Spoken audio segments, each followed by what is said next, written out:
Narcissism is a serious personality disorder. You ask any victim that's been on the receiving end if they don't think it's serious and see what reaction you get. So there are too many terms that are used which cause people to think it's something less serious. So there is always going to be narcissists on the planet. How do you deal with it? You learn to recognize what we are. I just wanted to say thank you. You really helped to kind of save my life in a certain way. And the reason I brought you on is because I talk about cults on my channel, which to me is the same as being in an abusive relationship with a narcissist, a sociopath. And I wanted to invite you on to inform the audience of this most important subject. So with that background, could you please tell people a little bit about you and how you came to be a narcissistic psychopath? Friends, welcome back. We are very lucky to be joined by one of my favorite and most informative guests, HG Tudor.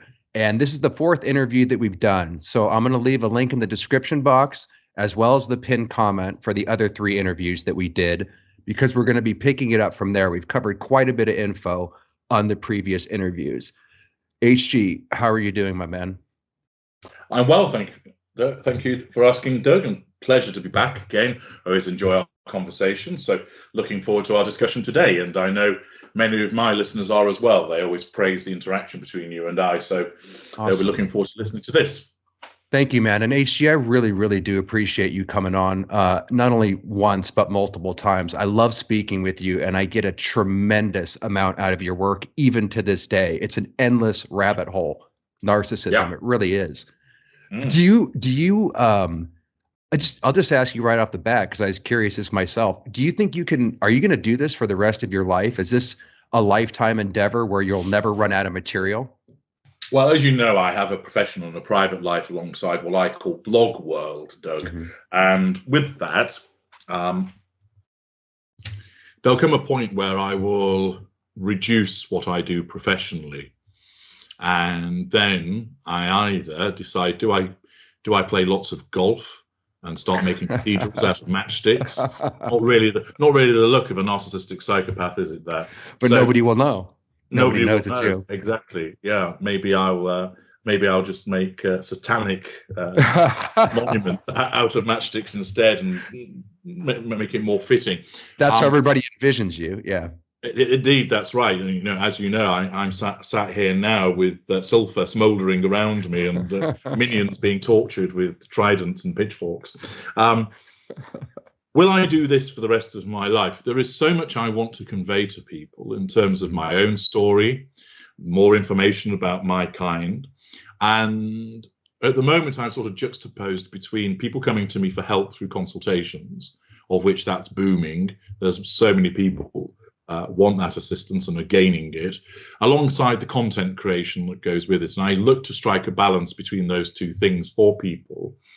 And of course, there's always stuff being generated by my kind on a day-to-day basis. We only have to look at the enduring series involving Harry's wife, that's the gift that keeps on giving. And then we have Ben Affleck came along and he provides with some material. The Donald will pop up from time to time. Sleepy Joe will do something that might just about merit some commentary on it. We've got Putin flexing his muscles on the border with Ukraine. So there's always that kind of material that can come up, whether it's a pop star, whether it's an influencer, much as I hate that term. So there's all those people to talk about and explain to people. New people come and arrive at the work and need to embrace all of that. So that there's a whole lot more that I need to convey, and I will continue doing. I think the safest way of putting it is I'm not going anywhere else anytime soon. That's good to hear, because people need your help, my man. Yeah, they do. And I enjoy the intellectual stimulation that comes from people coming with their problems and addressing them, and of course the extension of my legacy. And I think the next stage really is looking at particularly substantial content creation that I'll engage in, and then embracing particular platforms which will extend my reach. Now, I have had some discussion with venture capitalists to invest in me as a brand, and they're a very embryonic stage. That would enable me, of course, with that marketing clout that they would provide through investment, enable me to really get out there and become far more prominent. And I don't mean I'm well known within the field of narcissism. I mean outside of that. That's where the inroads need to be made. So the lawyers, I noticed on YouTube, there was a lawyer, she commented saying, I listened to all of this to make me more effective as a lawyer to help my clients, which bravo for her. It's that type of thing, to get in amongst all the people who don't know anything about narcissism, rather than go to these supposed relationship experts. So there'd be a huge platform, and there was talk of creating an academy. I think I might have touched on that last time. And there's all of those things. Of course, with that, there comes a potential for the erosion of my control over it. And as you know, control's key to me. So there will be a balance that will need to be struck in that regard. But there's a lot more I want to convey. There's a lot more that I want to explain and explore. And there's always plenty for me to interpret for people. And thanks for doing that again. And, you know, I was thinking if your work could ever get into the school system, that's where we would need to teach people as youngsters, right? I mean, so much damage would be curtailed if maybe not children, but certainly teenagers could start getting hip to this. And as you say, people that come to you, people like me that have narcissistic, you know, families and cult experiences, we know where to go. But the general population doesn't come across this information probably until it ensnares them, until they're affected by it. They go through 10 years of trauma and trying to figure it out. And also that leads right into the first question I had to you. You know, this is such a the hooks that go in on a person are so deep, and it can change you fundamentally. I speak from personal experience, but anybody that's been through narcissistic abuse will know the challenge and the fundamental change that it can actually give you in everything, your outlook on life, being able to spot evil like never before, etc. So I was wondering, what the heck what makes it so powerful? What are the mechanisms and mechanics that make it such an unique trauma? I think it's primarily because it's invariably inflicted on people without them knowing what they're dealing with. And it's almost that sensation of being hoodwinked. So I've mentioned elsewhere in my work that you have, there's almost a naivety among certain people where they expect the burglar will be wearing a striped shirt and a mask and a bag marked swag. And the paedophile wears a greasy Mac and he's got long, lank hair and he hangs out at children's playgrounds. I don't think any paedophiles do that. They coach football teams, don't they? And they're scout leaders and they're teachers and they're the neighbor and they're the stepfather and all of those types of things because they blend in. And I think for people that they have this notion really that danger and evil, as it's termed, presents itself in a very obvious way, and it doesn't. And when they find themselves experiencing that, you know, it goes, for instance, when the bespectacled gentleman who's never said boo to a goose suddenly axe murders 3 members of his family and shoots a police officer. And you have the neighborhood. Things like that don't happen here. He seems so quiet. They seem such like a nice family. Yeah, because we don't go round smelling of sulfur with horns, you know, running around chasing after people with chainsaws and so forth. And I think for people, it is not only, of course, people suffer the physical injury, they suffer loss of money, some tangible aspects, but I think it is that emotional psychological cost, which is caused by the fact that you engage with someone in an open and honest way. Certainly what I perceive from my victims and those are the people that I talk to, that you engage with a person in an open and honest way, and you thought they were like you, and then you found out that this person wasn't.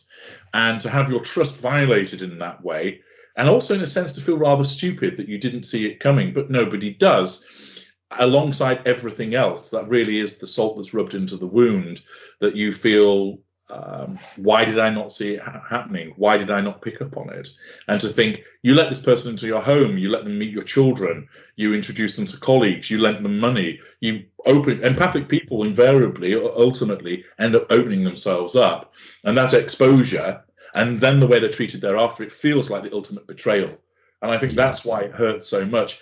Allied, of course, with the lack of understanding generated by the the double whammy of the manipulative behaviors combined with emotional thinking, that people can't make sense of it. I often explain to people that it is that lack of understanding that really cements the hurt. You're walking along a road and, let's say, for instance, a man comes up and punches you in the face, Doug, and ow, that hurts, and he's broken your nose or bruised your face. But what will trouble you more after the bruise has faded is, why did he assault me? Who was that man? Why did he pick on me, Doug? But if you had been having an affair with his wife, you'd know, yeah, I know that's him. He's found out about it. Okay, I kind of deserve that. And that's the problem for many victims is, why did it happen to me? What was it about me that caused this person to treat me that way? Why, after the way that I was fair to them and supportive, etc., did they feel that they needed to treat me in this manner? And there is that cognitive dissonance that they really struggle with. The emotional thinking gets hold of that cognitive dissonance and uses it against individuals. And the biggest thing I always explain to people when they come and they are bewildered and they're hurt and it really gets them. Why did this person, HG, who said they loved me and treated me so kindly, was fantastic and interesting, why did it go wrong? So you're looking at it the wrong way around. What you have to say to yourself is, the fact that somebody was abusive towards you demonstrated that what came first was not genuine. Because somebody who loves you with emotional empathy will not abuse you. It just doesn't happen. So somebody abuse you, it's like doing those equations in algebra. Change it round and you'll work it out. And you'll be able to see, this person systematically would refuse to speak to me, steal my money, cheat on me, walk away from me, perhaps physically assault me. All of those behaviors are abuses. Therefore, what came before it can't be genuine because of that abusive behavior. And when people manage to get that cemented in their minds, it makes a lot of it go away. But prior to that, they're unable to grasp that. And that's what makes it so difficult for them, on top of all of the abuse, the lack of understanding and the feeling of ultimate betrayal. Man, it's like you can read my mind, because I'm just sitting here going, wow, you're describing me. How is it that you can become, how is it that you become so aware of how this works? And also, how could it, HG, this is what trips me out about you. You're a rare breed of being a self-aware narcissist. That's clear that you understand what you're talking about, because you hit to the core of, like, that. You just explained my life. Yeah. With that amount of awareness, I just always would see what you just said before is kind of it's like I had a lack of an imagination for evil. I never thought that, I didn't know that people could be that way, because I can't be that way myself, much as I tried. And it's like you said, being duped on that level and then having to go all the way back and relive it and see how it really worked from the beginning is really, really brutal, because you're just constantly being shocked as to who this person really was that you're dealing with. And it's frightening, and how exactly wouldn't somebody like you with a conscience of exactly how, the psyche works, wouldn't at a level of intelligence tell you, hey, I need to not be like this. Why wouldn't you, rather than other narcissists, maybe be able to actually change? Because I see no reason to do so, because when people transgress, they must be punished. And I find it entertaining to treat them in the way that I do. When I'm drawing somebody in and they've no idea what I am, that amuses me. Now, really? I know people will say that's a twisted, sick sense of humor. Well, that's your perspective on it. But to me, it's about the games are always being played. I get bored very quickly. So I have to have that stimulation of playing the game, of the challenge. That person, identify them. Can I own them? Can I make them mine? And then setting to work on it. And I can do so. And knowing that they are now my possession, that's power.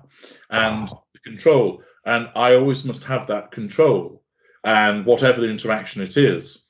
And essentially, many people, because of the way that I interact with them and I see them, I find them weak, and it disgusts me. And that they walk through life staring at the floor, watching mindless television, wasting their lives. And I've had people say to me, well, they're not harming anybody, so what's the issue? And I said, well, the issue is it offends me, because that kind of waste that exists, that the weakness that's exhibited, prompts me to want to punish them for it. And with some individuals, the very fact that they exist in that way offends me. And I want to do something which punishes them for living in that manner. In the same way, I will see other narcissists, and the way that they behave, I think, is odious and pathetic. The very needy mid-rangers. Nothing would delight me more than to take many of them out the back and shoot them, because that's what they deserve. Because they are just these mealy-mouthed, walnut-balled individuals, yeah. But then also there are those who cross me, and if you do that, you threaten my sense of control, and that cannot happen. That's an absolute with me because of the way that I've been created. That if you do something from my perspective, I don't care if somebody else says, well, from my perspective, that wouldn't be a threat to control. I'm not interested. I understand your view, but it's my perspective that matters because it's me that's dealing with this individual. And in those circumstances, if you threaten my control, you will be dealt with. Now, that doesn't mean that I immediately walk over to somebody and slit their throat, because that's ridiculous. But it might be just as a simple. So, I'll give you an example. Only earlier today, I help all of these people with the provision of lots of free material on my blog, creating comments, YouTube videos, and so forth. I also charge for my services because you should do with expertise. Many people recognize that that's appropriate. And there was one particular individual who came along in an email and asked me, how much is it for a consultation with you? So I politely replied and explained it's $150 for 1 hour. I then got an email back saying, that's ridiculous. That's way too much. And you should not be making money out of people's misery. Now, of course, that's immediately a threat to my control. It's challenge fuel. And this dunderhead comes along. And so consequently, my response is to write, would you go and say that to a lawyer, to a doctor, to a therapist? I said, go and read the testimonials, and you don't have to use my services. I'm very reasonably priced. And so I nullify that threat to control. Now, I don't know who that person is. It's a name on the internet. But as soon as that comes, I can't let that go in terms of, I can be dismissive. So sometimes when I see comments that attack me, I just laugh to myself, go, well, yeah, you're just an underling, and I dismiss it. And that's the third assertion of control. But I have to deal with it in some way, no matter what it is. And in some instances, where it's someone that poses a much larger threat to my control, they'll have to be disincentivized in a particular way. That might be done physically. It might be done financially. It might be done with regard to their reputation. A tertiary source such as that, they get an email explaining that they're wrong, and it's dealt with, but it still has to be dealt with. They then, of course, came back with something, and of course, it's quite apparent this person was probably of low cognitive function. So they came back with something which didn't make sense. And I said, well, you'll have to excuse me. I have paying clients I must look after. And that's it. More emails came in. I just ignored them. And by ignoring them, that's the assertion of control. But the point remains that individual had to be dealt with. And each and every interaction that I have with somebody, that has to be dealt with in accordance with due to the prior names. You couldn't just let something go? Like, I get comments and bad stuff all the time, and sometimes it irks me, but I can kind of just ignore it and it doesn't really land. Are you saying that everything lands on a narcissist? It does. So if somebody writes a comment, say, on YouTube, and they're wrong in what they're asserting about something I've said, the immediate sort of millisecond response I have is the ignition of fury very quickly, to then not to write, I'm going to come and find you, burn down your house and annihilate all your family, but rather, you're wrong, I'm now going to correct you. But immediately, my mind evaluates it as, is it worth me spending my time correcting that particular individual? The way that they present it suggests to me they're not open to reason. Therefore, the easiest thing to do is I just ignore it. Assertion of control by ignoring it. But it's landed for a millisecond and has to be dealt with.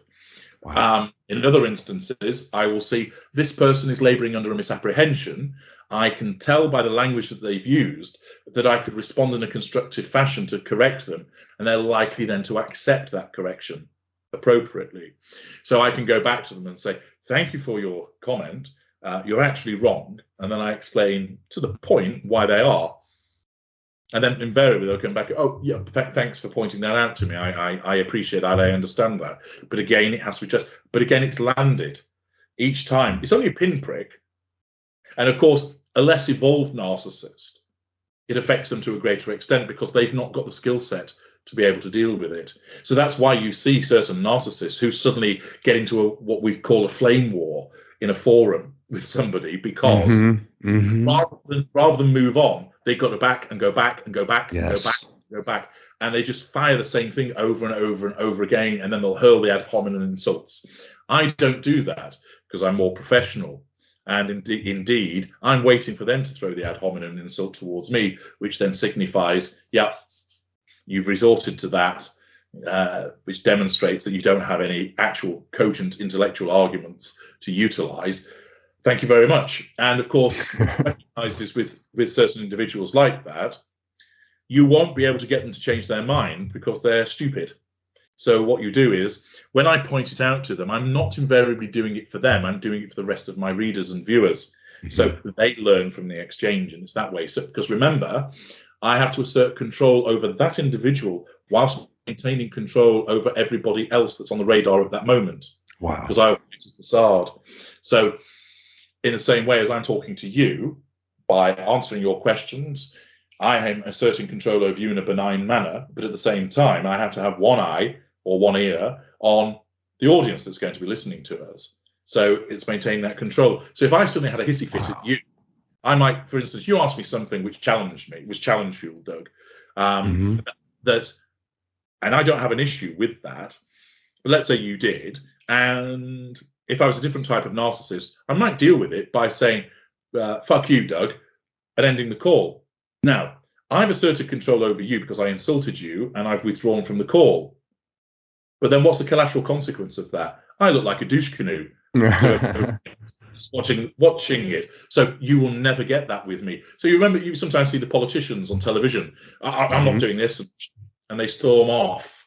Piers Morgan walked off Good Morning Britain when he was arguing with, I think, the weatherman about Harry's wife. And for one such as I, there's always that part of my mind as the triple tracking that's going on is thinking about, what's Doug asking me? What's the next point going to go to? I'm also thinking about, what will the audience be thinking about this? And my mind's also be thinking about something else, which is unrelated to the conversation that you and I are having. And that's because my narcissism has to keep all of those plates spinning at the same time. And I know people who are listening go, oh gosh, that sounds exhausting. That's exactly what I was going to say, HG. We're back to one of the other interviews. It sounds so exhausting. Plus, you pump out this content, you work your ass off. I'm like, dude, I don't have the time to engage in all the stuff you do. How the heck do you even get everything done and engage in those conversations? Remember, it is about HG sat in an empty room, doesn't achieve anything. Okay, so because I'm a narcissistic psychopath, I'm the crossbreed of narcissist and psychopath. So I have a need for fuel, but my need for fuel isn't as great as that as a pure narcissist. So I can have longer periods of non-interaction with people. Okay, I don't experience fear. That's my antisocial personality disorder. I have a low boredom threshold. So a pure psychopath doesn't need fuel. But because I'm not a pure psychopath, I do need fuel. But as I mentioned, not as great as that of a pure narcissist. And the point is, I can quite readily sit and do nothing. And if I wanted to just stare at the firmament as the sun goes down. But that's not achieving anything for me. There's no issue with control because there's nobody on the radar. And I might not need any fuel at that moment. And I might not need any character traits or residual benefits. But I'm wasting that time because I'm not using it for anything. Now, for many people, they say, I just want to sit and relax. I get that. I don't need to do that. I need to be doing.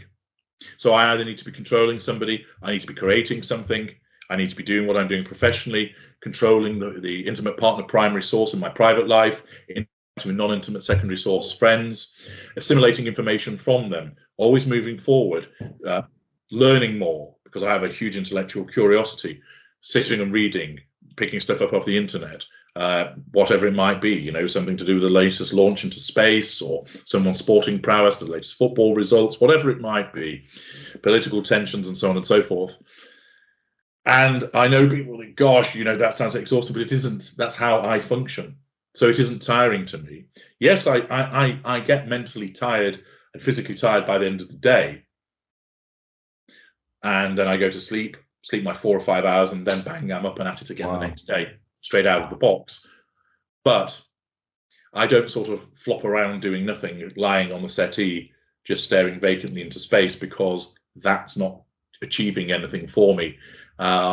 It's almost like I always have to be sort of swimming, because if I don't, that's it, it's game over. Is that a regular everyday trait of a narcissist? Because one of the things I've noticed in the ones I've experienced, which I've been a little bit jealous of, is they can accomplish a lot. So is the drive to do that the narcissism? HG, is it this? Is it the lack of such a lack of an inner self, or the true self, I think, as you call it, to keep that monster at bay? Is it the narcissism that's driving most? Absolutely. I mean, you have contentment. Mm-hmm. And I don't. So my kind, we're envious of your contentment. We can't stand it. The fact that you could sit on your porch at the end of the day and say today's been a good day in the life of Doug, and just kick back with a beer and stare at the horizon and feel content in that moment. We can't do that. You can't. We might lie. Really? No. So we might lie and say that we can in order to fit in. But that would be involving with somebody. So I could sit on the porch with you, and we could both stare at the sun going down and go, "Yeah, this is great, isn't it?" But I'm controlling you. I'm drawing fuel from you, and I'm acquiring the moment to utilize. So there's still something happening. But being on my own, I don't feel that. I feel a sense of achievement. For instance, I can say, I've done X number of consultations today. I achieved this, and this in my professional life. So one, I have huge achievements that I get, but there's never any sense of contentment, because there's another hill to climb. There's always something that needs to be done to keep the creature at bay, because there is no true, that inner self doesn't exist in the way that it does for you. So that's empty and has to be filled. Now, it doesn't cause me a problem. I don't resent being that way. That's what I am, and I recognize that. But what you'll see is with your mid-range narcissists and your lesser narcissists, I explain to people when they think, oh, look, the narcissist, he's gone off into the sunset, he's gone off with that other woman, he's gone on holiday with her and left me in the dirt with debt, etc. I said, listen, the outward appearance is that everything's hunky-dory, but he'll be on that sun lounger, and the narcissism is churning, looking for the next fuel that it's got to get. There'll be that sense of restlessness, that need to do something. He might lie there and do nothing for 4 hours, but the narcissism will then cause him to have to act.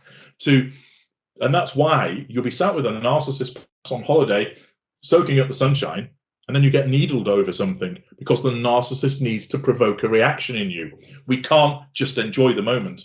We're incapable of it. Wow. That makes so much sense. Every time you talk, I'm having memories of certain events with certain people.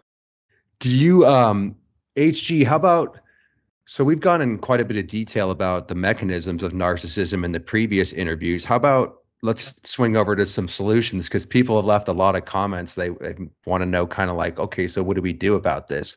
How long does it take to recognize a narcissist when you're dealing with someone? How do you figure out who, that you're dealing with a narcissist or a normal person? Do you have to get captured first a little bit in order to figure it out? Because you can't make a snap judgment, right? Based on one characteristic. Correct. You don't necessarily have to be ensnared in the fullest sense of the word, Doug. What you can do is kind of observe a person from afar. So, for example, let's take a famous individual. So I've done the series recently about Ben Affleck. Mm-hmm. Now, I've not had any personal dealings with him, but I poured through a lot of material about his life to reach the conclusions as to what he is. Now, let's say, leaving aside who I am, let's say I was an empath doing that research. I can establish what Ben Affleck is without the danger of being involved with him. So you can, if you've got sufficient information. Now, of course, most people aren't famous and their lives aren't documented in that way. So the only way you learn about them, of course, is that you get close to them, and therein lies the risk. So for most people, to find out whether you're dealing with a narcissist, unfortunately for them, means you've got to go in the lion's den, and you've got to spend time with them. And remember, of course, many narcissists, mid-range upwards, operate facades. So the person that you see day to day may be completely different in private. So you see that person who's at the office and he's helpful and he speaks well to people, and then he goes home and beats his wife up and calls her a whore, and he's horrible to his children. And highly likely that individual is a narcissist. So you have to look at the behavior over a period of time. The way it is, as I've written about in my books, Red Flag and Black Flag, you can see some of the indicators fairly quickly. And if you err on the side of caution and say, well, I might not know completely whether they're a narcissist, but there's enough there that makes me feel uneasy about it, I'll bail. There's nothing wrong with that, because you're operating on the side of caution. And if you think, well, what if that means I lose out on somebody decent? Well, there's 7.8 billion people on the planet. Another one will come along soon, so don't worry about that. You're better off playing safe with it. In terms of how long does it take? Well, I will pick up on whether somebody's a narcissist within a matter of 15, 20 minutes of talking to them. Really? Yeah, but I know what I'm looking for very much, in the way that they interact with me and the way that they respond. And also, I will, in certain instances, I'll be prodding them a little bit as well to provoke those reactions. For everybody else, you are really looking at, dependent upon the amount of time that you spend together, you'd be looking really at weeks-long interactions before you could really say with certainty. And of course, the risk factor is, by that time, it's too late. Your emotional thinking's risen, and you're in, and you've fallen in love, or they've become your best mate, or you've taken the job, and that's the hazard. The important thing is that when you become accustomed to identifying the indicators and you've reduced your emotional thinking, that what you can do is, as I mentioned earlier, is play safe and think something not quite odd, I'll distance myself, I'll back off, I'll cool it, or completely remove myself. And that's what you do. So you get almost like you get a sense and a sniff for it at an earlier juncture, so you don't run the risk. But as you identified, Doug, for most people, you're going to get burned at least once before you start to learn about narcissism. Nobody knows about narcissism without having experienced it in some way. Wow, good point. I was wondering about that. So nobody's necessarily going to go out of their way and learn it or dive down the narcissistic rabbit hole without being affected by it, right? Correct. And you can say, of course, of the psychologists and the psychotherapists that have studied narcissism, I think you can say with a degree of legitimacy, if they've never come across a narcissist themselves, they don't really know what they're talking about. Exactly. Because studying it from a textbook is, anybody listening will be nodding now, will be saying, studying it from a textbook is nowhere near what it's like when you've experienced it. They're poles apart. Because exactly. What's written in a textbook is, what's that concept? That's a bit esoteric. What does that actually mean? And then when you experience the full visceral effect of the narcissist in your life, that's where you gain your narc wings, if I can describe it as such, from being on the receiving end of it. And I've come across many people in my consultations who say, yeah, I've been to see a professional. They've clearly never been involved with a narcissist because they just don't get it. They know about it from what they've read, but they don't have that fulsome understanding that's required. And for most people to go down the rabbit hole means they have to be personally affected by it. The best education I ever got in psychology and my own psychology is through getting the shit kicked out of me in narcissists. If I had just studied about it in a psychology class, it wouldn't have meant shit. My life was on the line, HG, to recover and find out what happened to me in the cult. And I had a forced education, and anybody, like you said, that's been through this will know exactly what we're talking about here, because it's an education like no other. So this makes me wonder, like what I said to you before, like, thank you to the narcissist. Thank you, HG, for the damage, because a narcissist can force growth in a person that would be totally off the radar. No? The only narcissist you ever thank is me. Because and joking apart, because I don't abuse you, I give you the straight answer and allow you to progress. you never give thanks to the narcissist in your life for personal growth, because that's emotional thinking. Really? You're still remaining you're still remaining bound to the narcissist. If you think that the narcissist has done you a favor by allowing you to understand more about yourself, scratch that thought immediately. You are the person that's learned more about yourself. They didn't facilitate it. Yeah, the narcissist didn't come along and say, right, what I'm going to do is I'm going to abuse you, but it'll make you a better person. He's not a drill instructor at the Marine Corps that's saying, this is for your own good, matey boy. So, and this does happen, that people come and say, well, you know, at least one good thing that's come out of this HG. And I say, what's that? You know, I can say thank you to the narcissist for allowing me to grow. I said, you can stop that right there. Really? In fact, that's sky high, because that is emotional thinking. And they go, really? I said, yes, because you are thanking an abuser. Right. That's not logical. What you've got to say is, thank yourself. Say to yourself, I have the fortitude to get through this. Well said. I had the inner resilience to learn more about myself. And so that's part of your no contact regime. You must not allow the narcissist in. So say the only narcissist you thank is this one. That's such a man. That's such great advice. And that's why I love that you have this cold, cool, hard logic, because man, I get caught emotionally, and I have been thanking my narcissist, but you're right. I did the work. I'm the one that got myself out of it. And they're the ones that made me. I never actually thought of that, HG. I never got that. Think about it this way, Doug. Did the cult that you were in, did the cult sit down and think, we'll recruit Doug, and then what we'll do is we'll give him a learning experience that enables. No, they didn't say that. No, they didn't. No, they didn't. I never freaking thought of that, man, until you said that. I've been carrying that around for years. Jeez, this is why I keep listening to you, man, because it's like layers and layers, and it peels and it peels and it never stops. That's why I asked you if you're going to do this for a lifetime, because you could do the layer. This is what I wanted to ask you, HG.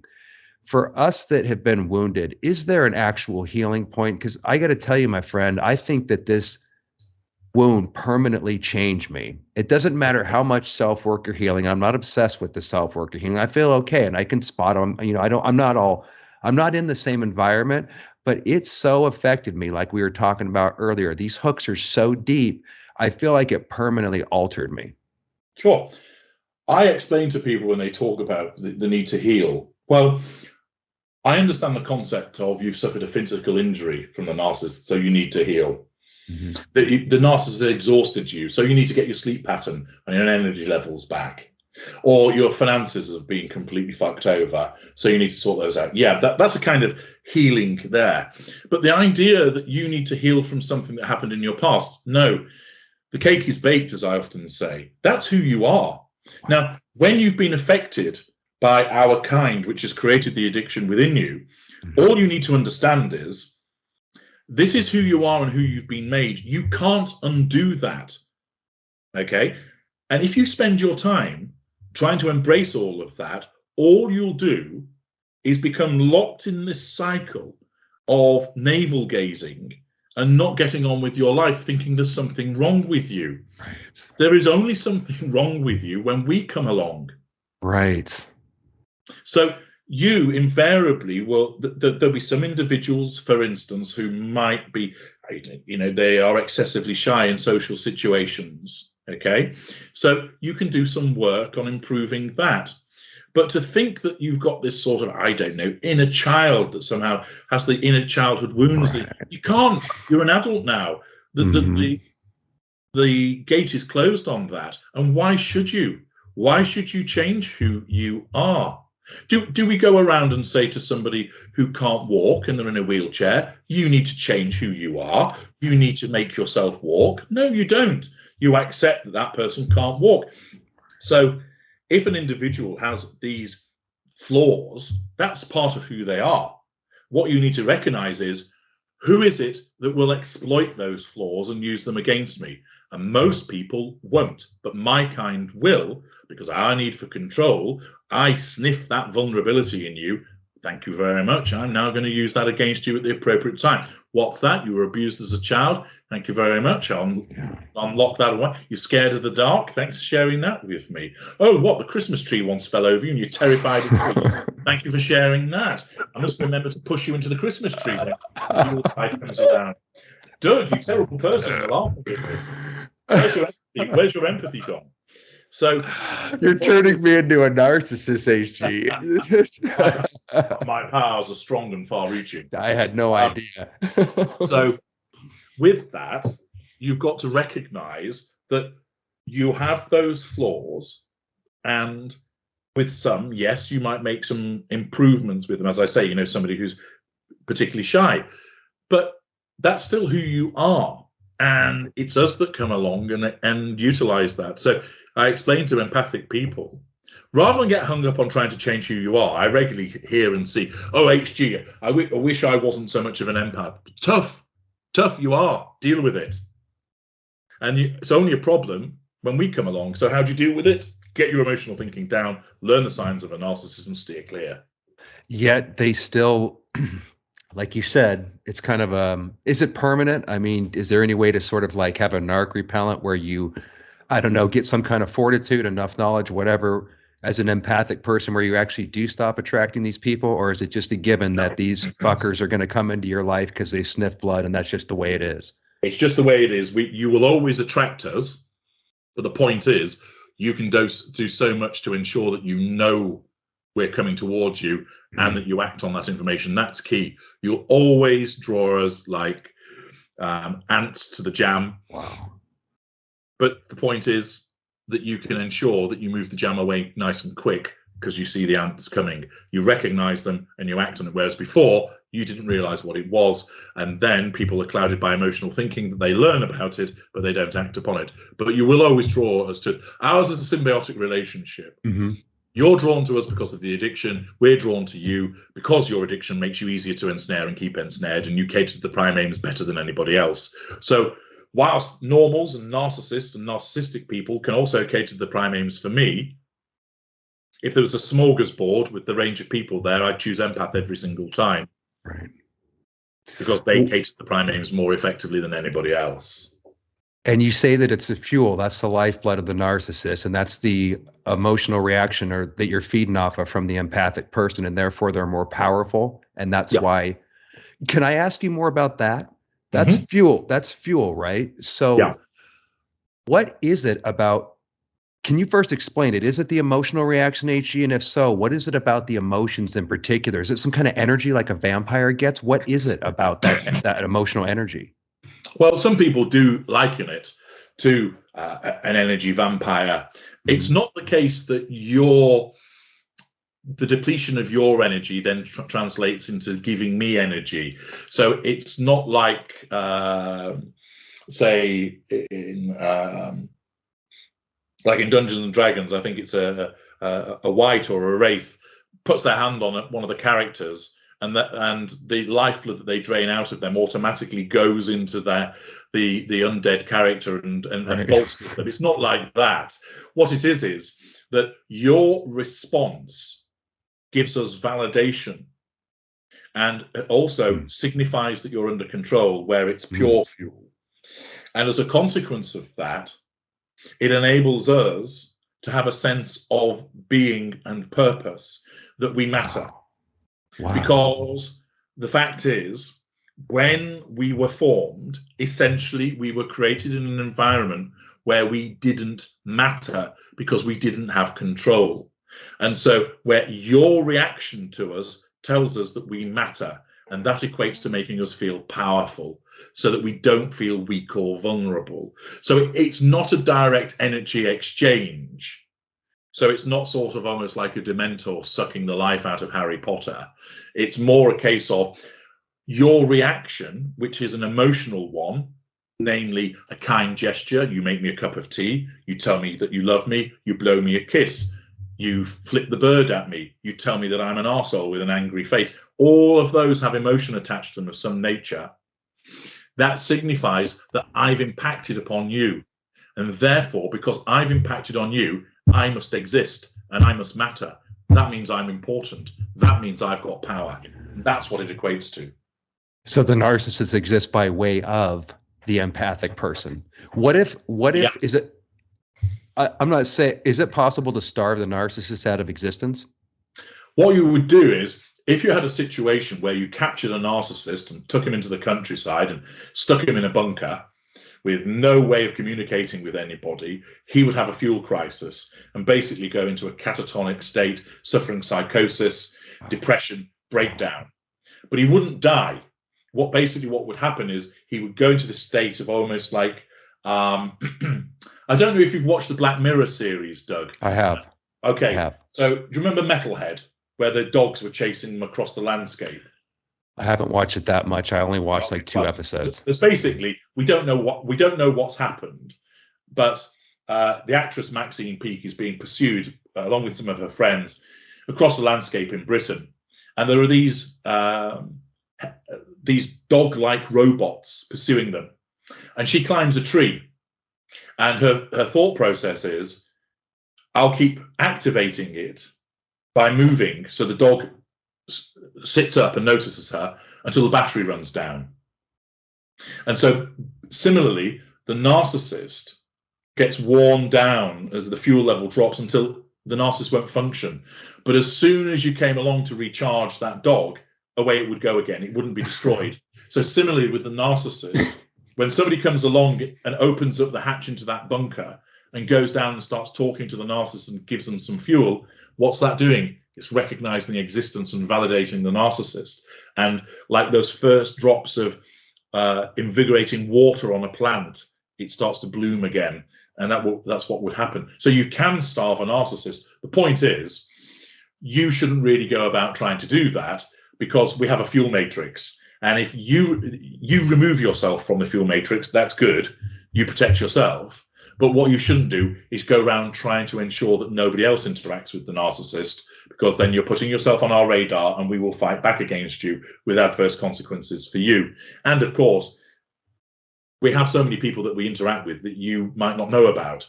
So you'd struggle to do it. The only way really that you'd achieve it is, as in my example, you basically kidnap the narcissist and hold them hostage somewhere. Right. And I'm sure there's many people who'd be tempted to do that, but don't try that at home, kids. I wonder what kind of education, like let's say you could get your work into schools and the population in general really was proofed up against narcissism and knew how to recognize it. I wonder if it could be, if these people, you know, that rise to the top and want to dominate and fuck everybody up, I wonder if that could be starved out, HG, by education. I think, well, you know, unfortunately, human beings are stupid. That's true. You know, we have Florida man, don't we? So the fact is that we tell people, you know, don't push that button. So what do?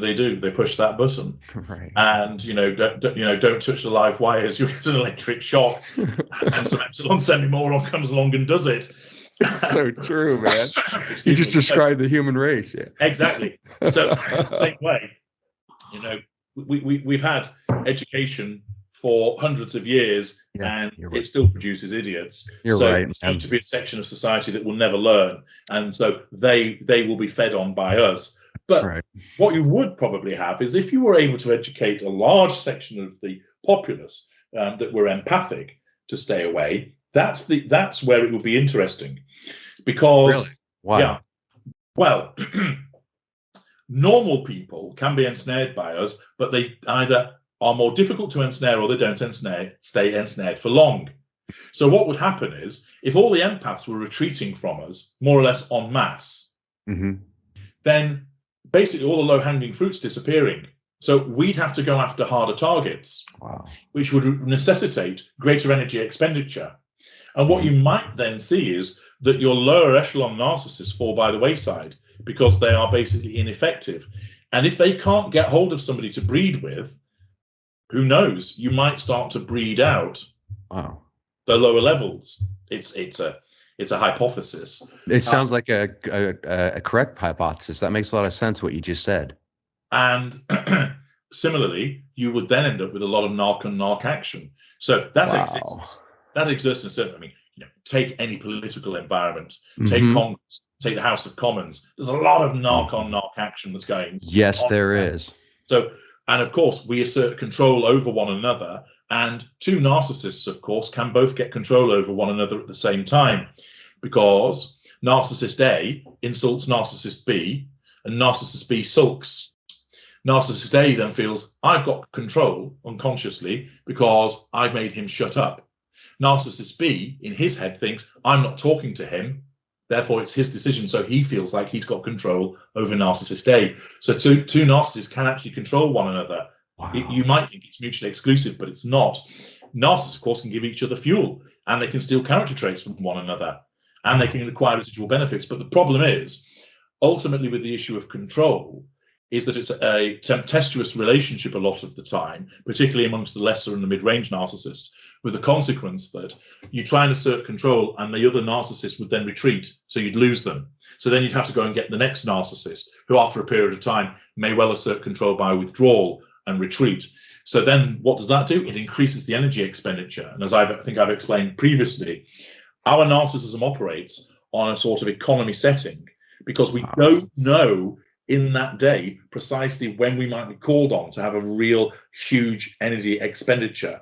So it's a little bit like if at the start of each day the narcissist is given 100 narcissist points, and the first person they interact with, they can achieve control with using 2 points or 20 points. The narcissism says, well, we'll use 2 points.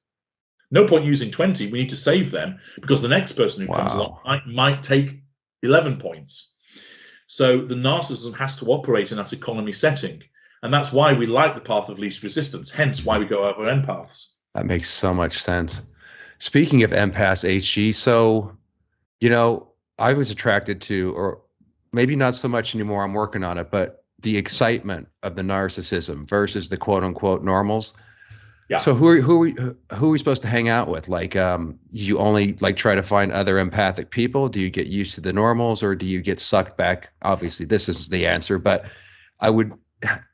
It's the excitement of the being with the narcissist. At least something stimulating happens, versus hanging out with people like you said that are more in the normal range. I find them freaking boring. So yeah.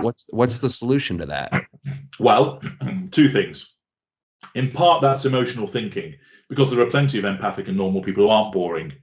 Your addiction makes you believe that they are, so that you don't hang out with them and you're attracted to narcissists, because normals and empaths don't feed your addiction. So the addiction says, oh, I don't want you hanging out with them, so color them boring, so you'll seek out the narcissist instead. Wow. Lower your emotional thinking and you'll see through that, and you won't think of them. And also you'll go the other side of it. Wow. Yes, we do present, not all of my kind, but we often are presenting as exciting, fun, full of energy and so forth. But then when you understand the narcissist and you tackle your emotional thinking, what's exciting about being with somebody that's abusing you? Right. And when you start to look at it that way, you think, yeah, I can see, you know, he's got a lot of charm and whatnot, but that pales into insignificance by the fact that he's an out and out bastard. Yeah. And when you can see it clearly, it takes away, the shine is lost. And so for what people have to do is they have to push down that emotional thinking, lower it through the no contact regime and staying away from known narcissists as much as you possibly can, so that the emotional thinking can't cause you to keep thinking that normals and empaths are boring. You realize they're not.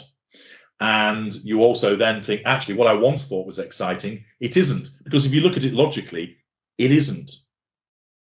You're so right about that. Do you think that, so are you saying when that you get your logic honed down and your emotions kind of, you know, stop being so rattled by the, you know, narcissistic environment, that you will find normals or more chill people like you will to be?